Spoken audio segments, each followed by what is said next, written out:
Salut à tous, j'espère que vous allez bien. Alors, si c'est la première fois que tu me découvres, je te demanderai de t'abonner, d'activer la cloche des notifications, de liker, de partager massivement la vidéo et de nous laisser également des commentaires. Alors, si cela est fait, je te dis merci pour ton geste. Alors, comme je le dis constamment dans mes partages, que Salomon dit qu'il n'y a rien de nouveau, ce qui a été, c'est ce qui est et c'est ce qui sera encore et que le physique est le reflet du non visible. Le Créateur, par son verbe, parle tantôt d'une manière, tantôt d'une autre, et l'on n'y prend point garde. Alors, toi qui m'écoutes aujourd'hui, si tu ne prenais pas garde autrefois, dès à présent, commence à prendre garde par rapport à ce que tes yeux peuvent voir, tes oreilles peuvent entendre, tes sens peuvent capter au travers de la nature. Analyse bien la situation, retiens ce qui est bon et transmets-le également à tes enfants afin qu'ils puissent sortir de l'ignorance, parce qu'il y a une formule qui dit que l'homme, la femme, l'enfant, l'être, la créature périt faute de connaissance. Donc, il est primordial pour nous de pouvoir fusionner avec le savoir afin d'avoir une meilleure visibilité des choses. Et encore, nos pères, nos mères, dans les temps d'autrefois, ont toujours eu à appuyer leur dire par des métaphores, des énigmes, des paraboles, des proverbes, des dictons, en utilisant les éléments de la faune et de la flore. Et ils ne peuvent pas aller au-delà, car la loi du Créateur le veut ainsi. Nous sommes contenus dans un globe et personne ne peut sortir, personne ne peut entrer. Alors, je reviens encore vers vous pour partager avec vous, en fait, on va dire, une rédaction, un sujet par rapport au personnage qu'on nomme dans les Bibles classiques Jésus-Christ. Et Zulula, le personnage de Zulula, en fait, l'appelle Kudumane Djo qui s'appelle dans sa langue. Donc, il a écrit un livre qu'il a copié dans les Bibles classiques, qu'il a copié également dans le livre Secret d'Enoch, qu'il a copié dans le livre de Fable d'Olivet, et il a donné en fait le nom de ce sauveur, de ce personnage de Jésus, Kudumane Djokisabe. Est-ce que vous comprenez? Donc le titre c'est Jésus au Kudumane a-t-il sauvé l'humanité? On va essayer de comprendre en fait au travers de ces différents versets, de ces différents éléments de réponse que je vais apporter et nous allons analyser tous et nous allons comprendre si c'est réel, si c'est il a réellement sauvé l'humanité ou il ne l'a pas fait. Alors, maintenant, entre parenthèses, parler en langue. Nous allons comprendre que si il a fait, parce qu'il y a également une logique qui voudrait que, selon les Bibles classiques, que, voilà, il a laissé en fait un héritage à ses apôtres. Il leur a donné le pouvoir qu'ils pourront parler en fait en langue. Voilà. Bon, d'autres disent que il y a les églises réveillées, dites révélées également, qui disent ils parlent en langue, que c'est la langue en fait des entités spirituelles, la langue des anges. Alors, que c'est un héritage qui les vient en fait de ce personnage de Jésus. Alors, si la question qu'on doit se poser, que si cette personne, ce personnage de Jésus n'a pas pu sauver l'humanité, ou s'il a sauvé l'humanité, bon, allons dans la première question. S'il n'a pas sauvé l'humanité, comment se fait-il qu'il peut laisser un héritage, soi-disant, que ses disciples vont parler en langue, des langues que d'autres personnes ne puissent pas connaître. De toute façon, entrons dans le sujet, c'est parti. Alors, on va utiliser en fait la Bible classique et le livre de ce monsieur de Zorolassan pour vous montrer en fait la supercherie parce que lui-même il croit connaître en fait parce qu'il s'est donné le titre par exemple de deuxième de la création, de sauveur également de l'humanité bien entendu et celui qui maîtrise en fait que lui il a été envoyé en fait par le créateur que lui il appelle Loba en sa langue. Nous allons entrer dans son livre qu'il a écrit, qu'il a copié partout et également utiliser les Bibles classiques. Alors dans son livre au chapitre 18 au chapitre 18, on va aller au chapitre 18. Dans son livre, le chapitre 18, un instant, le chapitre 18, le verset 8, il est dit, donc, vous allez comprendre que ce verset en fait est écrit également et mentionné dans les Bibles classiques. Mais là, lisons, il est dit que car aujourd'hui sur la terre de vos ancêtres, il vous est né un puissant sauveur sur la terre de vos ancêtres. Alors, celui qui parle, selon ce qu'on nous fait comprendre, que c'est des entités qui sont apparues en fait à certains bergers dans une locale, dont cet endroit est bien localisé. C'était à Bethléem. Et Bethléem, en fait, c'est pas dans tout le monde entier. Est-ce que vous comprenez? Il faut on soit vraiment, qu'on puisse s'y conscrire en fait. C'est une zone. Bethléem ne se trouve pas en France, ne se trouve pas aux États-Unis, ne se trouve pas en Asie. Bethléem se trouve bien dans une localité, dans une région, est-ce que dans un pays. Alors, les entités, selon ce qu'on nous fait comprendre dans les livres, dans les récits, qu'il y a en fait des anges qui sont apparus à certains bergers, ils leur ont fait comprendre que, voilà, car aujourd'hui sur la terre de vos ancêtres, donc des ancêtres de ces bergers-là.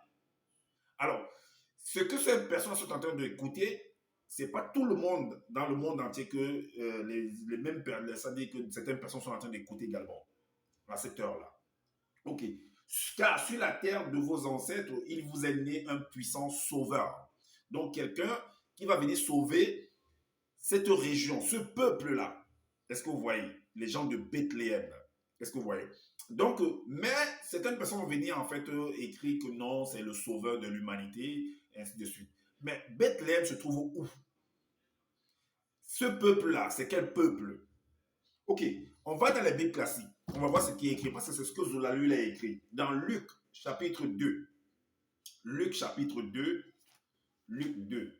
On va voir ce qui est écrit là-dedans. Dans Luc 2, un instant. Luc, chapitre 2, le verset 11.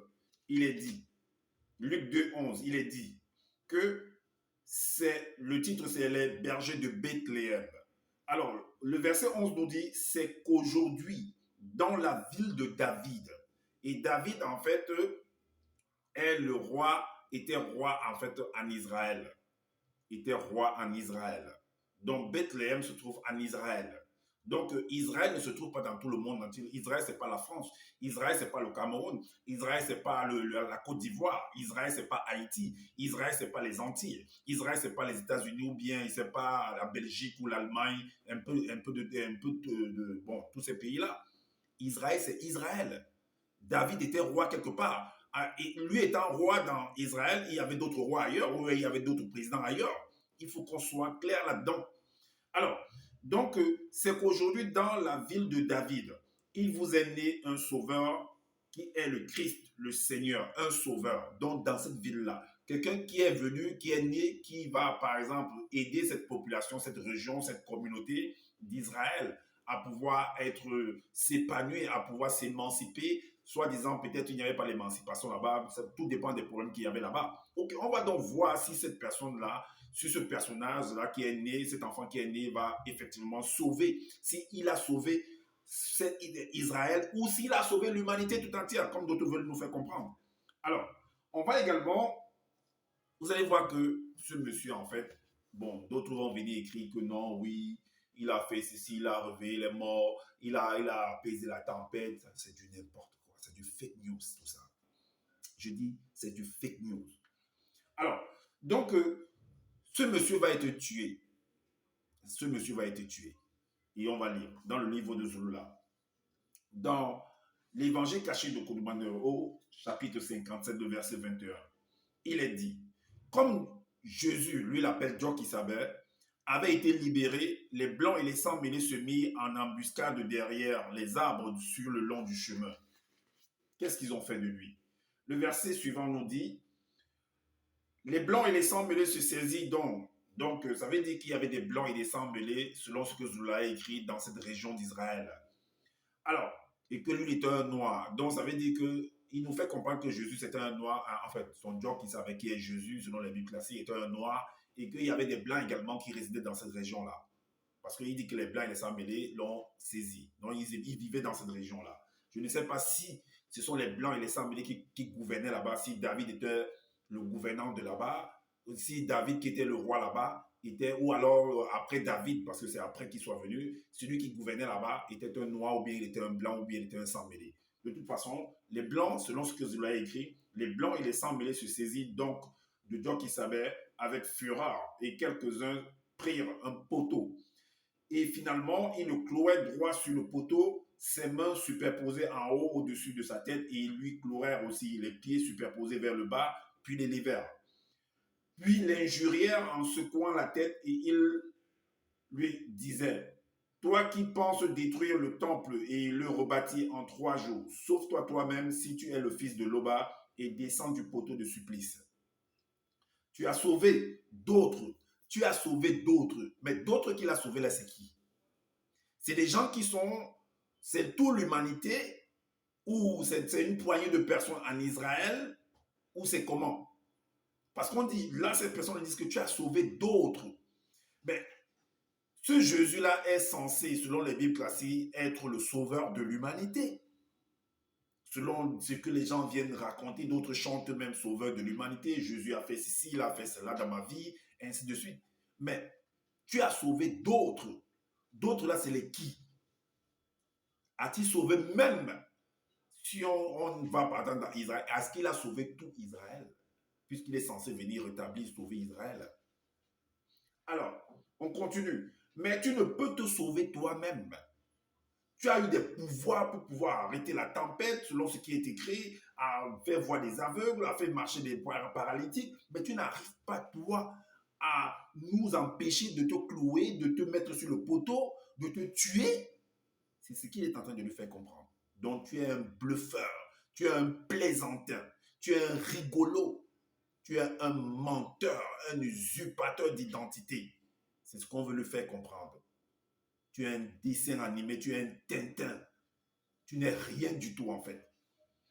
Donc en gros, tu n'as pas pu faire ce que tu as pu faire là, ce qu'on veut mentionner là. Non, tu n'as rien fait en fait, si vous voulez comprendre. Alors, c'est ça le mouton pédamoudi, donc c'est ce que Zoula écrit à là, ça veut dire c'est ça le prophète. Donc c'est toi, c'est ça, c'est toi qui es un prophète, toi. La suite nous dit qu'elle descend maintenant du poteau de supplice et nous croirons en toi.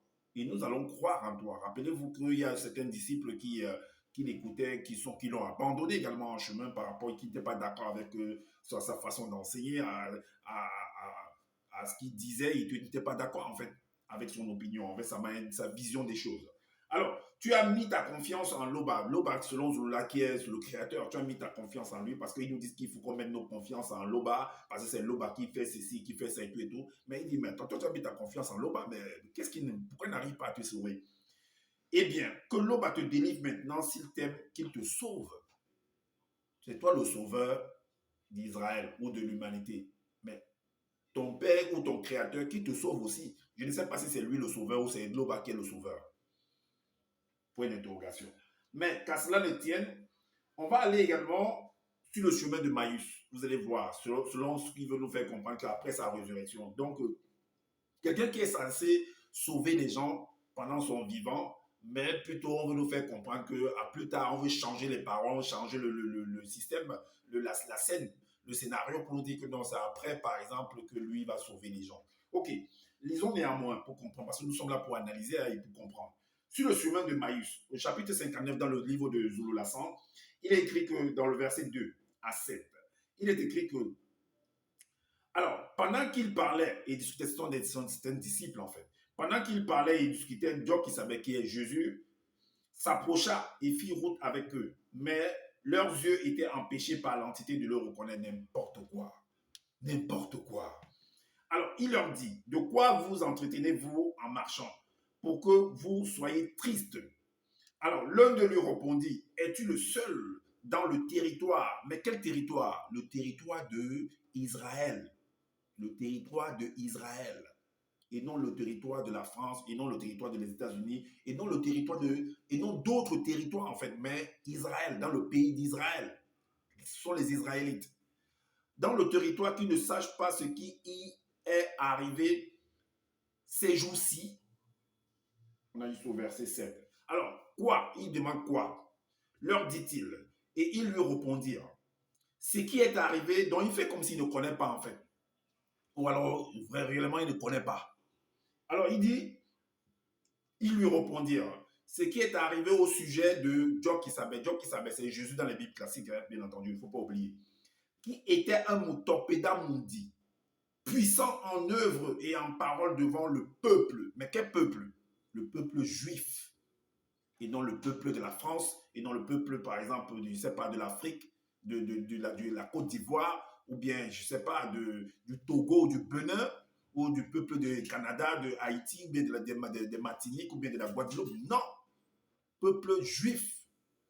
Alors, et qui était issu de l'Oba, dont c'est les Sawa du Cameroun. Et comment les Blancs et les sangs mêlés l'ont mis à mort sur un poteau, dont on l'a même tué. Alors, qu'est-ce qu'ils disent? Nous espérions, parce que ce verset est capital, nous espérions, on comptait sur lui en fait.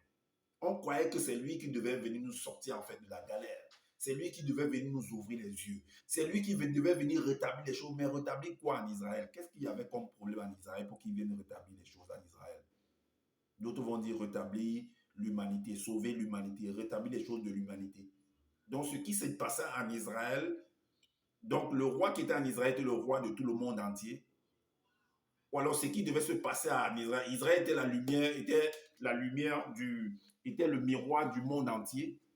Donc, ce qui se passe en Israël, les lois qu'on applique en Israël doivent s'appliquer dans tous les pays du monde entier. C'est ça qu'on doit accepter. Alors, nous espérions que ce serait lui qui délivrerait, en d'autres termes, qui sauverait. D'autres vont dire sauverait l'humanité. Non, il dit ici, dans les Bibles classiques, c'est écrit sauverait Israël. Mais Zoulay veut dire qu'il sauverait Wassé. Mais Wassé veut dire quoi en français? Wassé veut dire la terre. Mais quelle terre? La terre où tout le monde entier habite. Ceux qui sont en France, aux États-Unis, en Asie, un peu partout, ou bien la terre d'Israël. Il faut qu'on précise bien. Parce qu'il dit que Zoula dit que son livre, ça avait précision. Mais quelle terre? Terre d'Israël, ou bien terre du Cameroun, ou bien terre de la Côte d'Ivoire, ou bien terre du Togo, ou bien terre du Bénin. Mais bon, nous espérions que ce serait lui qui délivrerait ou qui sauverait Wassé. Mais avec tout cela, voici quelques jours que ces choses se sont passées. On l'a tué. Maintenant, la question qu'il faut se poser, a-t-il sauvé réellement Israël? Ou a-t-il sauvé Wassé tel que, comme ils ont écrit? A-t-il sauvé l'humanité? Puisqu'on l'a tué. Est-ce qu'il a accompli sa mission? Est-ce qu'il pouvait vraiment le faire? Vous imaginez ça? Ok. Maintenant, on va donc là où il a copié ça dans les Bibles classiques, là où c'est écrit dans les Bibles classiques, dans Luc, le chapitre 24. Luc, chapitre 24, à partir du verset 13 à 21. 13 à 21, il est dit que, et voici, ce même jour, deux disciples allaient à un village nommé Emmaüs. Et vous allez voir Emmaüs dans Google, ça se trouve en fait à Jérusalem, donc c'est en Israël. Éloigné de Jérusalem de 60 stades. Et ils s'entretenaient de tout ce qui s'était passé. Pendant qu'ils parlaient et discutaient, Jésus, que je l'appelle Koudoumane Djok qui s'appelle, s'approcha et fit route avec eux. Mais leurs yeux étaient empêchés de le reconnaître. Il leur dit, de quoi vous entretenez-vous en marchant, pour que vous soyez tout tristes? L'un d'eux, nommé Cléopas, lui répondit, es-tu le seul qui, séjournant à Jérusalem, ne sache pas ce qui y est arrivé ces jours-ci? Quoi, leur dit-il? Il lui répondit, ce qui est arrivé au sujet de Jésus de Nazareth, qui était un prophète puissant en œuvre et en parole devant Dieu et devant tout le peuple. C'est la même chose que Zola a repris dans son livre. Hein. Et comment les principaux sacrificateurs et nos magistrats, les principaux sacrificateurs et les magistrats, en fait, c'est l'autorité d'Israël. Parce que le roi, quand il y a des magistrats, il y a des ministres, il y a dans d'autres, il y a des notables, peu importe les synonymes que vous avez utilisés, les notables, les ministres, voilà, ceux qui sont autour du roi. C'est ça qu'on vous dit là. Alors, donc, et comment les principaux sacrificateurs et nos magistrats l'ont livré pour le faire condamner à mort et l'ont crucifié. Nos magistrats, nos principaux sacrificateurs, dont nos dirigeants, dont les responsables du peuple. Alors, donc on l'a tué, on croyait que c'est lui qui devait nous sauver. Mais maintenant, la question c'est que nous sauver de quoi? Ok, maintenant, l'humanité.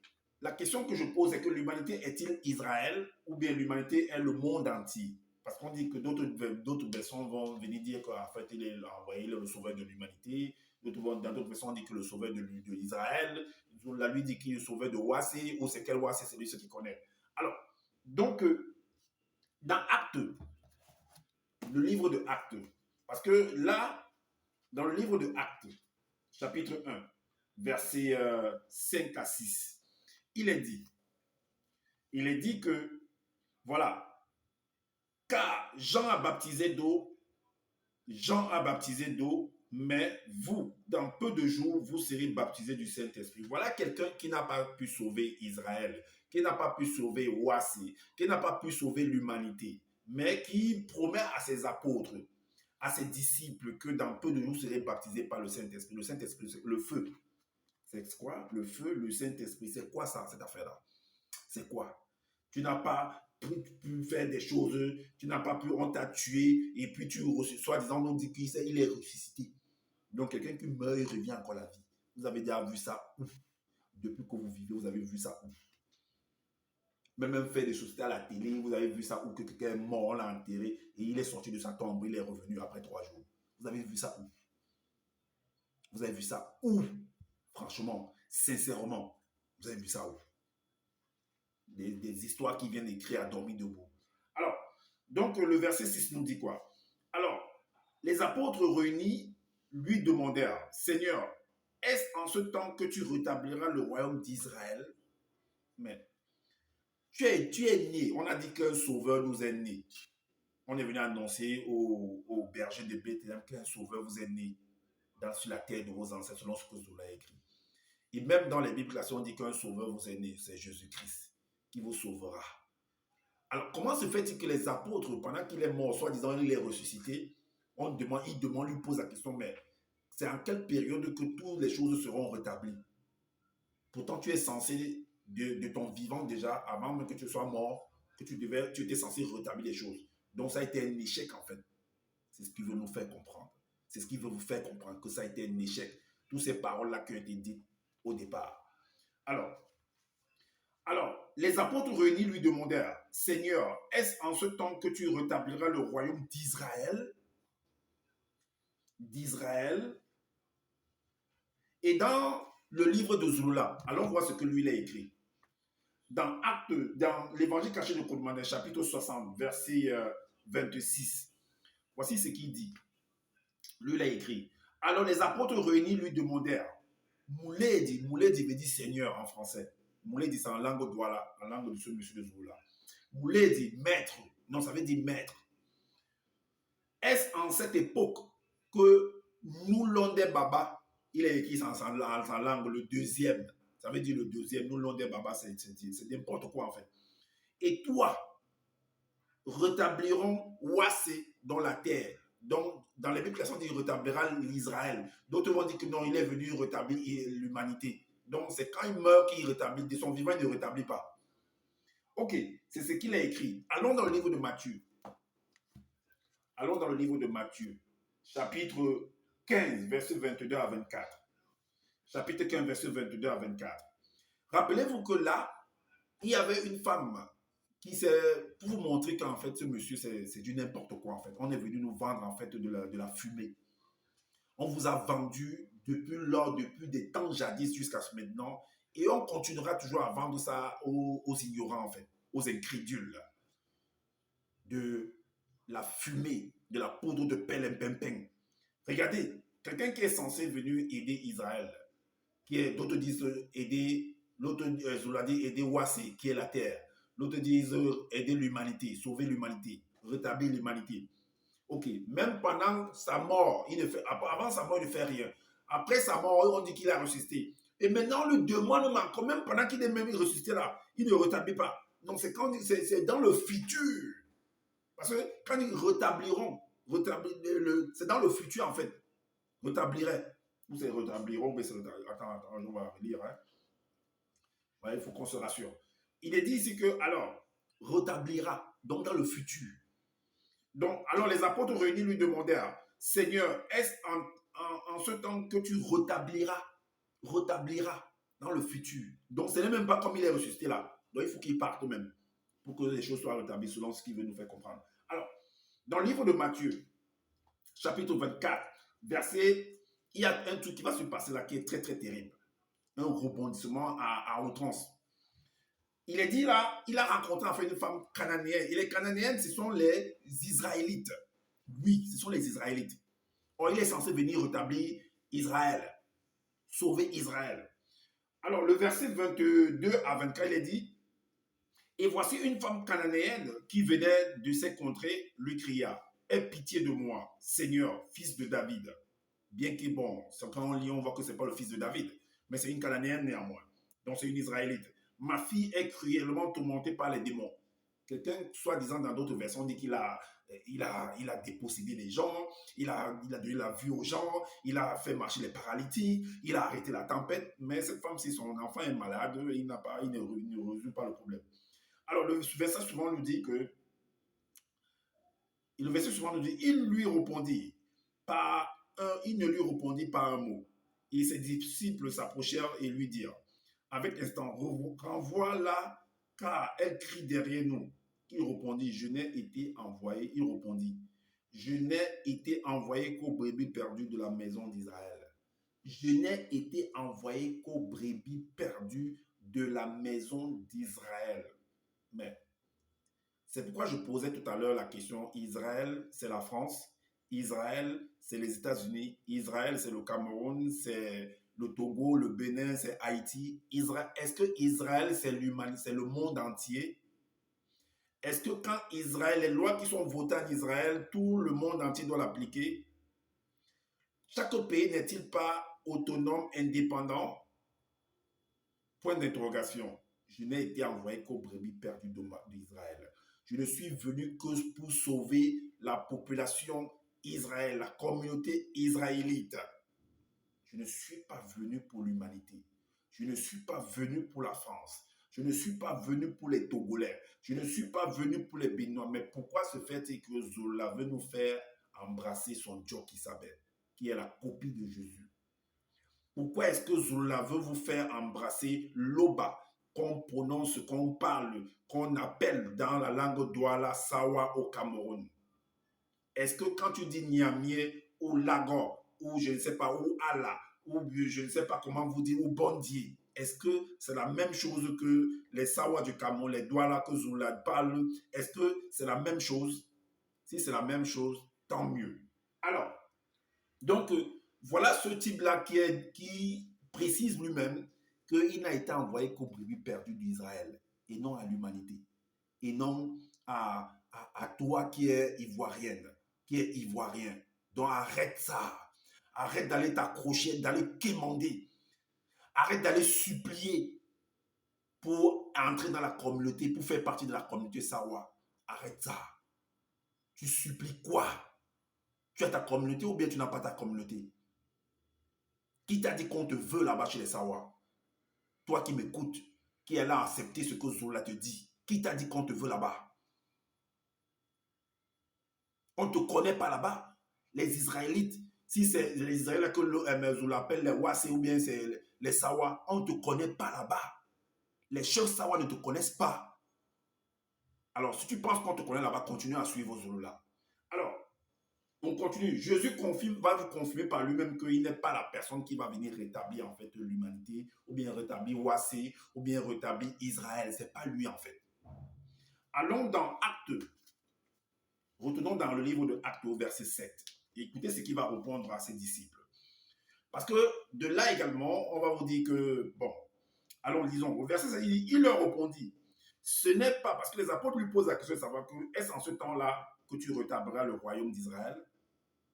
Il leur répondit, ce n'est pas à vous de connaître les temps ou les moments que le Père a fixés de sa propre autorité. Donc c'est le Père qui fixe tout. Ce n'est pas lui qui fixe. Ce n'est pas lui, ce n'est pas Jésus qui décide du rétablissement de quoi que ce soit. C'est le Père, c'est le Créateur. Allons voir ce que Zola lui a écrit dans son livre. Allons voir ce que lui a écrit. Dans l'évangile caché de Kodoumaner, au chapitre 60, le verset 27, voici ce que Zola lui écrit dans son livre. Il parle griffonne, il change toutes les choses. Il leur répondit, ce n'est pas à vous ni aux visibles de connaître les temps ou les moments fixés par le grand tout. Dans les Bibles, on parle du Père, lui il est venu écrire le grand tout. Donc c'est le grand tout qui fixe. Donc ce n'est pas l'Oba qui fixe quoi que ce soit, c'est le grand tout qui fixe. C'est ce que je voulais vous faire comprendre. Il n'a pas pu fixer les choses, il n'a pas pu rétablir les choses pendant son vivant. Il est mort. On nous fait comprendre que soi-disant il est ressuscité. Même pendant qu'il est ressuscité, il ne rétablit rien. Donc, il y a un autre temps. Il y a encore un moment où les choses vont être rétablies. Car, pour ce qui est du jour ou de l'heure, personne dans le visible ni dans le monde occulte ne le sait et ne le saura. Donc, ce n'est même pas pendant qu'il est en train de parler là qu'il y aura soi-disant un semblant de rétablissement où quelqu'un va être sauvé. Non, ce n'est pas quand il parle là. Alors, donc, et la suite, c'est là où on va aborder en fait, soi-disant, ce que d'autres appellent le parler en langue. Donc, certaines personnes dans les églises évangélistes, les églises dites révélées, vont dire qu'ils parlent en langue. Est-ce que vous comprenez? Soi-disant une langue que, par exemple, d'autres ne comprennent pas, les arababouchébeu, arabakakaba, des trucs comme ça, que c'est les anges qui écoutent ça. Donc, personne quand la personne parle, quand la personne est en transe, quand la personne est avec le Saint-Esprit, d'autres ne comprennent pas en fait. Donc, il faut être vraiment animé du Saint-Esprit pour pouvoir parler comme ça. C'est du n'importe quoi en fait. Alors, dans le verset 23 de l'évangile caché de Koudoumane, du livre de Zulula, au verset 23, voici ce qu'il est dit. Voici les miracles. Donc, ce personne de Jésus-là qui n'a pas pu rétablir, voici, ou Israël, ou l'humanité, pendant son vécu, il est mort, soi-disant, nous fait comprendre qu'il est ressuscité et que il fait comprendre que son nom n'a pas pu arranger aucune situation dans la vie de quelqu'un pendant son vécu, mais c'est quand il va partir que son nom va agir, va rétablir, va guérir les gens, va soigner les gens, soi-disant, va changer ta situation financière, toi qui m'écoutes, va changer ton célibat, va changer si tu n'as pas la maison, si tu es trisomique, si tu es par exemple parano, si tu es un tueur, si tu es un voleur, son nom va te changer quand il ne sera plus là. Parce que quand ses apôtres, ses disciples vont venir t'imposer les mains, vont venir parler de lui, ça va changer ta vie. Ça va changer ta situation, ta pauvreté. Ça va changer ta précarité. Ça va changer le fait que tu habites dans des HLM. Ça va changer le fait que tu n'es pas d'enfant, tu sois stérile. Ça va changer ça. C'est ce qu'il veut nous faire comprendre.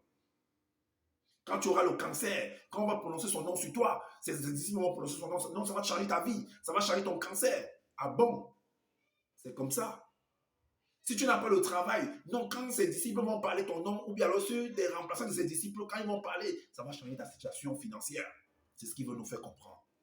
De la poudre de pélem-pem-pem, de la poudre aux yeux. Si tu as accepté ça jusqu'à aujourd'hui, là, mon frère, je te dis, réveille-toi. Réveille-toi. Arrête de dormir. Donc, voici les miracles qui accompagneront ceux qui auront cru en mon nom. En mon nom. Mais ton nom a fait quoi avant? Ça a changé Israël. Ça a changé Wassé. Peu importe les noms que vous allez utiliser, les synonymes que vous allez utiliser. Wassé, Israël, l'humanité. Ça a changé ça. Ton nom a fait quoi? On a voulu te tuer, tu as fui. Ok. Donc, ils chasseront les démons et démons. Ils parleront d'autres langues d'hommes. Ils saisiront des serpents venimeux. S'ils boivent quelques breuvages mortels, ils ne leur feront point de mal. Ils imposeront spirituellement les mains aux malades et les malades seront guéris. Du n'importe quoi. Je dis du n'importe quoi, du folklore. Moi, je dis, that is the bullshit. Non, ceux qui ont cru en moi. Voici ce qui accomplit. Voici les miracles qui accompagneront dans le futur.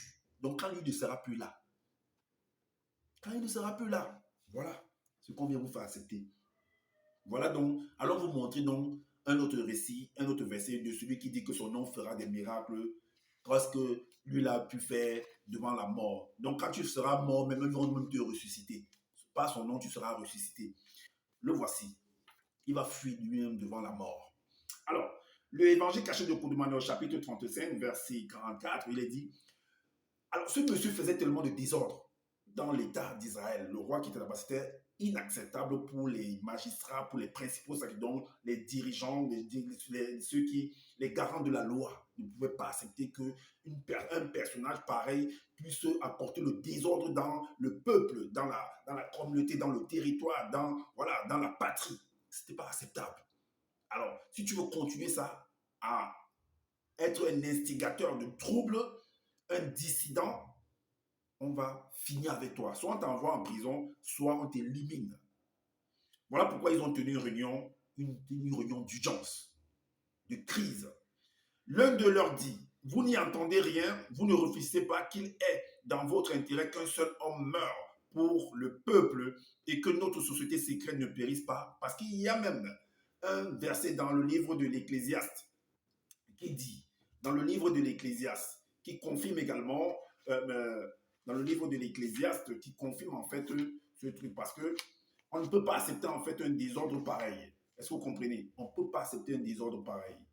Dans le livre de l'Ecclésiaste, le chapitre 9, le verset 18 nous dit quoi? Alors, la sagesse vaut mieux que les instruments de guerre. Mais un seul pécheur détruit beaucoup de biens. Donc, à cause de toi, on ne va pas accepter que tu puisses détruire en fait toute une communauté, tout un pays. Est-ce que vous croyez? Donc, c'est un pécheur. Et c'est lui que son nom, plus tard dans le futur, pourra rétablir, t'aider, et ainsi de suite. Tu n'importe quoi. Donc, on revient en fait. Ils disent quoi? Que l'un d'eux leur dit, ne vous n'y entendez rien, vous ne réfléchissez pas qu'il est dans votre intérêt qu'un seul homme meure pour le peuple et que notre société secrète ne périsse point. Le verset 46 nous dit, alors quand Josué a été au courant de ça, il va fuir en fait. Il va entrer en bourse, il va devenir un maquisard. Il va aller vivre en bourse. Dès ce jour, il résolut de le faire mourir. C'est pourquoi Job-Kisabel, qui est Jésus dans les Bibles classiques, ne se montra plus tous les jours ouvertement parmi les blancs et les sans-mêlés, mais il se retira dans la région montagneuse de Ben-Emouna et là, il y demeurait avec ses apôtres. Mais il fuit les blancs et les sans-mêlés. Si c'est réellement, ce territoire-là était un territoire vraiment de noirs, que c'est les noirs qui dirigeaient là-bas, comment il peut fuir les blancs et les sans-mêlés? C'est les noirs qui dirigent, et c'est un noir, non? Pourquoi il peut fuir ses frères? Si c'est un homme qui faisait des bonnes choses, des bonnes œuvres, parce qu'on dit un prophète puissant en œuvre et ceci, il ressuscite les gens et tout, pourquoi est-ce qu'il peut fuir ses frères noirs? Est-ce que c'est les blancs qui dirigeaient là-bas? C'est les sans-mêlés qui dirigeaient là-bas pour qu'on vienne l'arrêter? Que ces blancs et sans-mêlés viennent l'arrêter? Question, point d'interrogation. Alors, la suite nous dit quoi? Que c'est pourquoi Job-Kisabel ne se montra plus tous les jours ouvertement parmi les blancs et les sans-mêlés. Non pas parmi les noirs, hein, mais parmi les blancs et les sans-mêlés. Je ne sais pas si c'est les blancs et les sans-mêlés qui dirigeaient ce pays-là. Alors, mais il se retira dans la région montagneuse de Ben-Emouna, là, et là, il y demeurait avec ses abdos. Il est parti, il a fui. Et comme il a fui, on a mis en fait une cagnotte. On a mis des gens à sa recherche. C'est ce qu'on appelle dans les films western de wanted. Recherché mort ou vif. C'est pourquoi Judas l'a trahi. On lui a donné de l'argent. Or, les blancs et les sans-mêlés de haut rang et les pharisiens avaient donné l'ordre que si quelqu'un savait où il était, qu'il le déclare afin qu'on se saisisse de lui. Voilà donc celui qui est censé venir sauver. D'autres vont dire l'humanité, d'autres vont dire Israël, d'autres vont dire c'est comme je l'ai dit. Mais que quand il ne sera plus là, c'est là où son nom, et ils chasseront ceci, ils parleront d'autres langues et tout, c'est du n'importe quoi. Rien qu'avec cette logique-là, ce qui va suivre après là, c'est de la poudre aux yeux. Est-ce que vous comprenez ça? Si je dis c'est de la poudre aux yeux, si vous êtes en train de croire toujours à ces choses, à ces parlivaines-là, continuez à dormir. Alors, c'est ce que moi j'avais à vous présenter. Pour vous dire que toutes ces choses qui viennent après là sont caduques. Peu importe celui qui va venir dire raconter ses enseignements, tout ça c'est du n'importe quoi. C'est du n'importe quoi. Pour apprendre une langue, pour parler une langue, il faut aller à l'école. Il faut aller à l'école. Pour apprendre les mathématiques, pour apprendre un métier, il faut aller à l'école. Oui. Pour être riche, il faut travailler dur. Pour avoir un enfant, il faut aller, si tu es un homme, il faut aller épouser, chercher une femme. Si c'est une femme, il faut aller chercher un homme. C'est ça. Si tu es malade, il faut aller à l'hôpital. Il faut avoir une bonne hygiène de vie. Tout simplement. Alors, moi, je n'ai pas la science infuse. Si vous trouvez qu'il y a des manquements par rapport à ce que je viens de dire, dites-le en commentaire et sinon faites des vidéos pour pouvoir éclairer les uns et les autres. Alors, comme je le dis constamment, abonnez-vous massivement à ma chaîne et activez la cloche des notifications pour être averti des prochaines vidéos. Likez, partagez massivement et laissez-nous des commentaires et prenez soin de votre famille, prenez soin de votre santé et je vous dis à bientôt pour une prochaine vidéo. Ciao!